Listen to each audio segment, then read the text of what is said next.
انہوں نے فرعون سے کہا کہ فی الحال موسیٰ اور اس کے بھائی کے معاملے کو موقوف رکھیے اور شہروں میں نقیب روانہ کر دیجئے کہ تمام ماہر جادوگروں کو آپ کے پاس لے آئے۔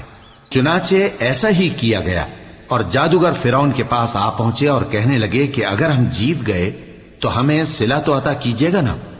فرعون نے کہا ہاں ضرور، اور اس کے علاوہ تم مقربوں میں داخل کر لیے جاؤ گے۔ جب فریقین روز مقررہ پر جمع ہوئے تو جادوگروں نے کہا کہ موسیٰ یا تو تم جادو کی چیز ڈالو یا ہم ڈالتے ہیں۔ موسیٰ نے فرمایا تم ہی ڈالو۔ سو جب انہوں نے جادو کی چیزیں ڈالی تو لوگوں کی آنکھوں پر جادو کر دیا، یعنی نظر بندی کر دی، اور لاٹھیوں اور رسیوں کے سانپ بنا بنا کر انہیں ڈرا ڈرا دیا اور بہت بڑا جادو دکھایا۔